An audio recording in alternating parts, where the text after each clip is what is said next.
Hello, Catamounts. My name is Thomas Newsom.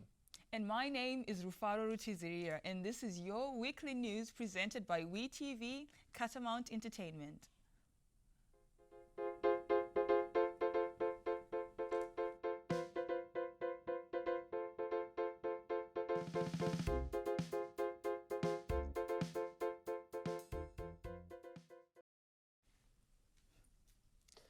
How are your classes going? About as well as can be expected, I suppose. How about yourself? I think they're going well except for one, but I think I still have time. I do, right? Yeah, we've got a couple Yeah. more weeks before the semester's over, and there's always finals to make up anything. I hope so. As do I. Get ready to hit the pavement. The 2025 Catamount Climb Half Marathon and 5K is happening on Saturday, April 5th, starting at 8 a.m. The 5K course takes runners through campus with moderate elevation changes, while the half marathon extends beyond campus, offering a more challenging route. Hosted by the School of Health Sciences and Campus Recreation and Wellness, the event supports student scholarships and professional development opportunities. Whether you're an experienced runner or just looking for a fun fitness challenge, this race has something for everyone. Registration is open now and prices go up after March 10th, so be sure to sign up early. Horror fans are in luck. Nosferatu is showing in the UC Theatre Friday, March 28th and Saturday, March 29th at 6 p.m. and 9 p.m. Admission is free for students and includes popcorn and a fountain drink. Do you know what that is about? The movie? Anything? Yeah, it's a vampire movie, I think. It's supposed to be really good. I think I'm going to go see it. How about you? I might. If you say it's good, then I'll see you there, I guess. Friday? Friday and Saturday. And Saturday. Recently, a wave of explicit magazines regarding anamorphic pornography have been distributed across campus. With more on this and how it concerns the furry community, reporter Mara St. Marie has the story. For years, art pamphlets known as fanzines or zines have been used as a form of protest. Often they can spark controversy. This was the case for Paw Boy Mag, a queer furry zine that has been spreading around campus. Zines are used in a lot of contexts in the artistic community. It's just a way to easily mass produce art. Slush Puppy began distributing Paw Boy Mag in the beginning of February. The zines depict anthropomorphic characters, or furries, in sexual positions and outfits. Anthropomorphic characters are characters that usually they take a human form, but they usually have animal characteristics. Often, furries are outcasted due to assumptions and stereotypes. For safety, Slush Puppy chose to go by his pen name and wear his fursuit. Lizzie, a member of Furries at WCU, chose to do the same to avoid harassment from her peers. When you join the fandom and you start to learn about all the stigma around furries, I think you just have to accept that's part of what being a furry is. One of the biggest misconceptions about furries is that for every member, it's a fetish. It's not a fetish for everybody. Like, for me, I just get to dress up as my favorite characters. However, the sexualization of furries is part of what inspired Paw Boy Mag. It's reclaiming the fact that queer people are going to be sexualized, furries are going to be sexualized, whether they are in explicit content or not. The zines have been distributed in the library, residence halls, and academic buildings, and pinned on bulletin boards. The goal, to normalize queer sex and facilitate conversation.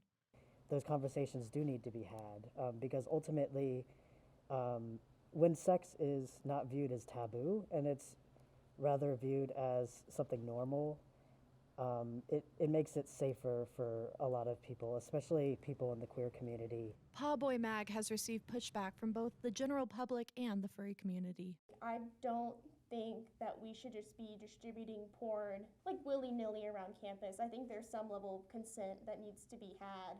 Slush Puppy has stated the zine is not associated with furries at WCU. However, Lizzie and others are afraid people may assume they were a part of its creation. Like, I haven't touched my fursuit since I saw the zines, because I'm like, what if somebody sees me and like tries to yell at me or something for this?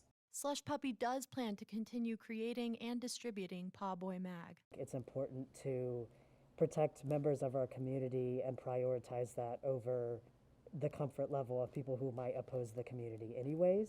Slush Puppy hopes viewers of the zine will push past their initial discomfort and self-reflect. Why does this make me uncomfortable? Is it just because it portrays sex? Does it have to do with the fact that it's queer sex? Does it have to do with the fact that it involves characters that are anthropomorphic? Reporting for WeTV, I'm Mara St. Marie. Interesting times we're living in. Dressing for success can make all the difference when stepping into the professional world. On Wednesday, April 2, from 6:30 to 7:30 p.m., the UC Grand Room will host the Higher Attire Fashion Show, a showcase of workplace-ready looks. 20 student models will walk the runway in both business casual and business professional attire, helping attendees understand the differences between the two. Whether you're preparing for an internship, a job interview, or just want to level up your wardrobe, this event has you covered. Plus, the first 100 students to arrive will receive a free swag bag. Are you not entertained? If so, seeing Gladiator 2 on Friday, April 4th and Saturday, April 5th at 6 and 9 p.m. might solve that. Admission is free for students and includes popcorn and a fountain drink. Up next, Owen Fleming has the latest on Catamount Sports. When I was in foster care, I never knew when I would have to move. So I always had my suitcase ready to go. Then one day, I was adopted. My new parents opened their hearts and home to me. My parents cook my favorite breakfast for me every morning. My parents take me on trips I never thought I would go on. They gave me a home and an even better reason to use that suitcase. My parents aren't perfect, but they're perfect for me. Jordan knows he shouldn't eat this entire bowl of nachos, but tonight he's earned that right. Because a few hours ago in the middle of happy hour, he recognized a sign.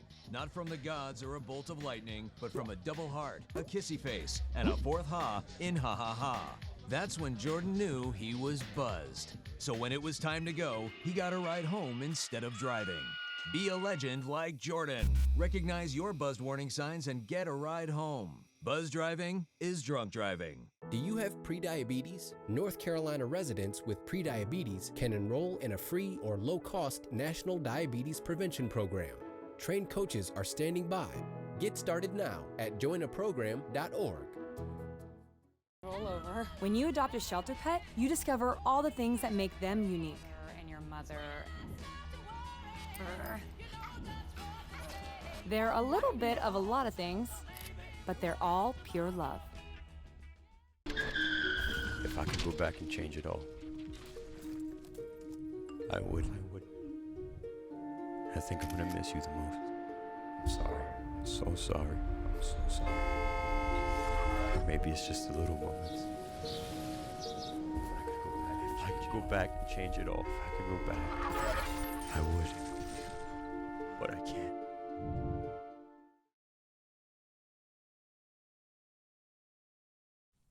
Welcome back. This week is quite eventful for Catamount Athletics, and here to tell us all about it is WeTV's own Owen Fleming. Hello, Catamounts. I'm Owen Fleming, your second voice for Western Carolina sports. The first pitch has been thrown, and baseball and softball seasons are well underway. The baseball team kicked off last week's home series with a 4-2 win over Presbyterian. The Cats trailed 1-0 in the first inning, and with 1 out to go in the first, things were looking dicey. But thanks to Trent Turner and Braden Corn's RBI singles and Cam Murray's sacrifice fly, the Cats scored 3 runs to win in the inning. The Cats went on to win the game 4-1. They then began a 3-game series against VMI on Friday for their opener in Southern Conference play.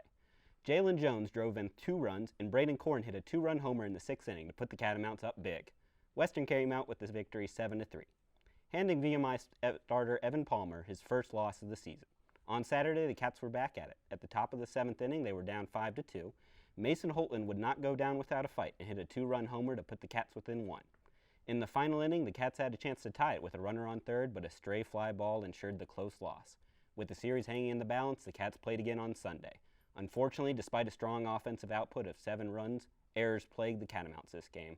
The pitching staff issued 8 walks and 4 VMI batters were hit by pitches. This led to an 11-8 loss despite the Cats out-hitting VMI 13-8. WCU committed 5 errors while issuing 8 walks and 4 hit batters in the Catamounts bounced back to end the week despite out-hitting the Keydets 13-8 in Game 3. The Catamounts bounced back to end the week with an 8-9 win over UNC Asheville. Over the first 5 innings, the Bulldogs had our number with a score of 8-2, but a remarkable offensive run started when Braden Corn hit a leadoff homer to start the 6th inning. The Cats rallied after that, scoring 4 more runs to bring the game within 1. In the 9th inning, Western loaded the bases with no outs, scoring 2 runs off a walk-off single by Cole Jones.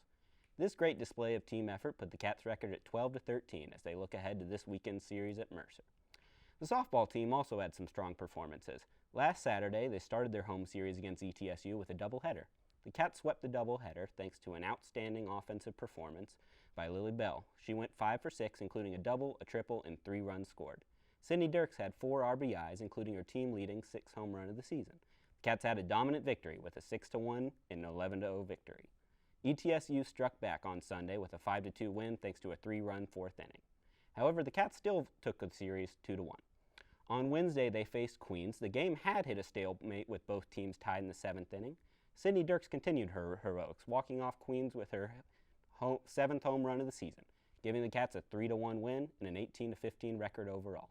And did we mention it was her birthday too? Talk about a great birthday wish. The team will look to continue its winning ways at home against Samford on Friday and Saturday. The end of our segment brings us to WeTV's Athlete of the Week. This recipient is Catamount softball player Sydney Dirks for her birthday walk-off and leading the team in RBIs this week. Happy birthday, Sydney, and go Cats! Well, it's always nice to hear about how our Cats have been doing, isn't it? It is, and there was a lot to say. Yes, I sir. guess they've been busy. They certainly have. The Highway 107 project has been a hot topic for many years for Silver residents. The project lets in July, with more on concerns of business owners and how it affects them. Chief Reporter Deanna Sipe. As the construction for Highway 107 slowly begins, many businesses have relocated or been torn down entirely, leaving remaining businesses concerned for how they will be affected.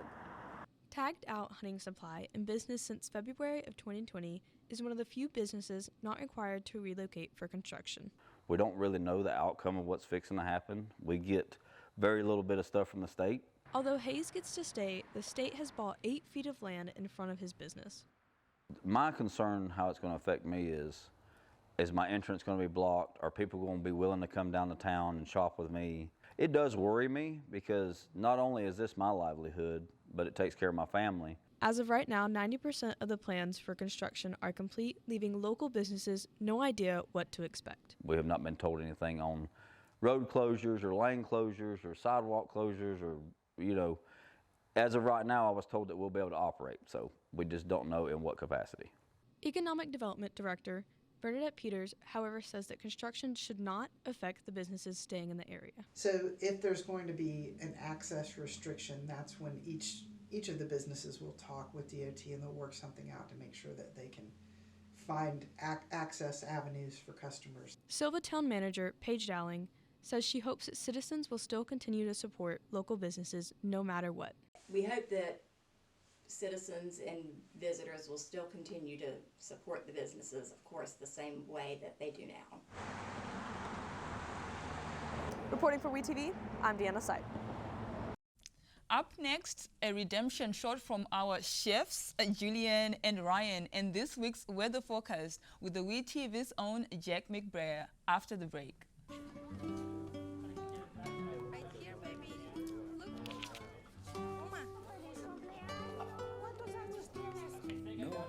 Something more than a birthday is happening here. Once you can see it, you can help. The sooner you recognize the signs of autism, the sooner you can make a lifetime of difference for your child. Start by answering a few simple questions at screenforautism.org. Multiple studies have shown that marijuana can slow both driver reaction and response time, which can be really dangerous. He's here. He's here. Wait. Why? I can't drive. Why? My. Oh.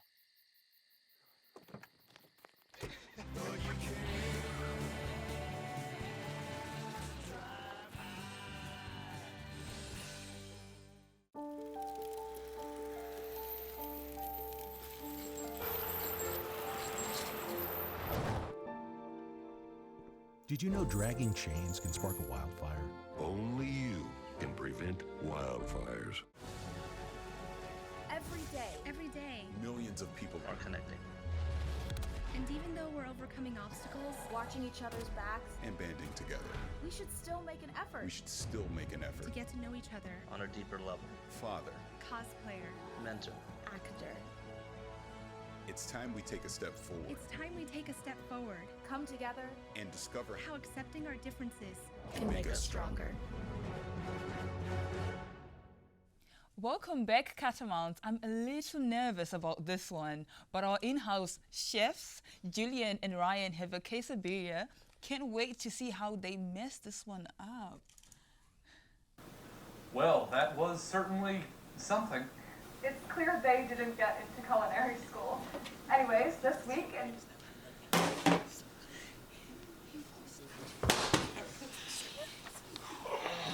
I'd like that you actually read that one. We're It makes me look like less of an We're asshole. done.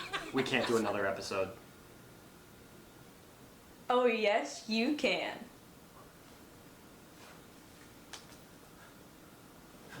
Deanna, what are you doing here? I'm here to help, and it's time we cook.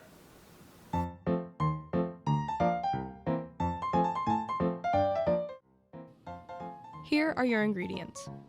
First, you're going to want to grab your seasonings. Paprika, red pepper flakes, thyme, basil, parsley flakes, cumin, bay leaves, and garlic cloves. Next, you're going to grab your vegetables, tomatoes, onions, and cilantro. The final thing you're going to need are your cuts of beef. Step 1 is to grab your pot, pour some water in it, and then boil that water. While that water is preparing to boil, you're going to slice the tomatoes and onions, and then put everything, including your seasonings and the tomatoes and onions, in the same pot and boil that. Next, you're going to cook your cuts of beef, adding all of those seasonings again. After everything in the water is boiled and your tomatoes are soft, you're going to put those in a blender and blend all of it together. After everything is blended, you're going to pour that in a crock pot. Then you're going to continue to cut up some onions and cilantro and add that into the crock pot. After your meat is cooked, you're going to go ahead and put that into the crock pot as well and cook for 2 hours on low. After those 2 hours are up, you are going to chop your meat, then start cooking your tortillas. And then your meal will be ready to eat.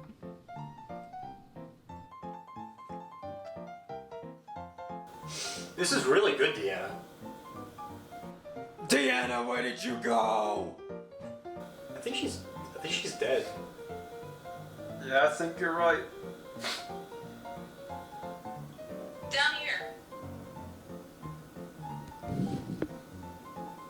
Thanks for watching. Tune in next time to We Cook. Holy cow. They actually made it look good. I'm just as shocked as you are, Thomas.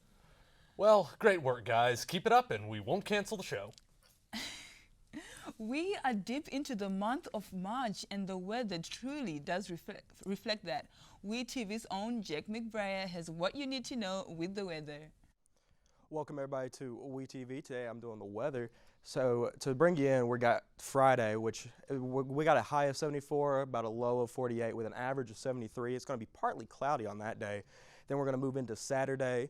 Saturday's going to have about a 66, 55 high and low. That's going to be more of a cloudy day because leading into Saturday going to Sunday, it's going to be more rainy. 72 at the highest, 55, but it will have chances of rain. Then on Monday, we're going to be leading into the thunderstorm day. 69 at a high, 41 at a low. So, bring an umbrella or just stay indoors on that day. But Tuesday, it starts clearing up a little bit with a 72 of a high and a 38 low. Then Wednesday, we're cloudy again, but luckily no rain, 64 high, 46 low. And then on Thursday, it unfortunately goes back to thunder and rain, but it has a 69 of a high and a 48 of a low. And that's all I got for you today on weather. Now back to the desk. Thanks, Jack. That's going to do it for tonight. Thank you, Catamounts, for tuning in.